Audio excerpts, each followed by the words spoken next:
Out होना एक रिवाज बन गया है और आज फिर से उसी रिवाज की जो इतिहास है उसको दोहराया गया है, जो हर पेपर में होता है।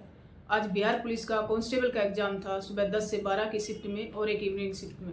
सुबह 10 से 12 की शिफ्ट वाला पेपर जो है 1 बजे एक कोचिंग इंस्टीट्यूट जो है उसको सॉल्यूशन करवा रहा है। वो कह रहे हैं कि पीडीएफ के माध्यम से जो क्वेश्चंस उनको मिले उसका वो सॉल्यूशन करवा रहे हैं और उन्होंने पेपर ले रखा है जिसपे एक सील जो लगी हुई है, पेपर जो बंद करने के लिए सील लगी होती है वो भी उस पर दिखाई दे रही है।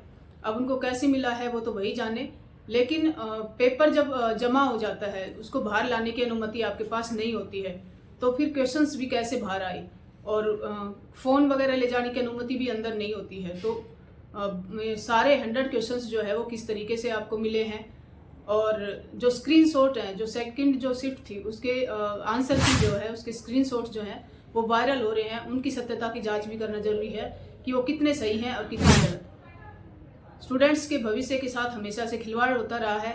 वैकेंसियां तो ऐसे कर दी जाती हैं जैसे बच्चों को घर में किसी काम में खेलने में लगा दिया जाता है। ऐसे इनको एक जो यूथ है इस देश का 65% उसको इस पेपर के जंजाल में फंसा दो और उसके लिए पेपर आउट होता रहेगा। कभी फिर 4 साल वैकेंसी नहीं आएंगी, फिर कभी होगा, फिर आउट होता रहेगा, फिर कोर्ट में चला जाएगा और बच्चे इसी के इंतजार में एक गोल्डन जो एज है उसको निकाल देंगे और ये खेल हमेशा खेलते रहेंगे। लेकिन जो करप्ट जो लोग हैं उनका कुछ नहीं बिगड़ेगा और बिना एडमिनिस्ट्रेशन और जो माफिया है उसकी भागीदारी के कोई पेपर आउट नहीं हो सकता है। सामान्य लोगों का ये काम नहीं हो सकता है।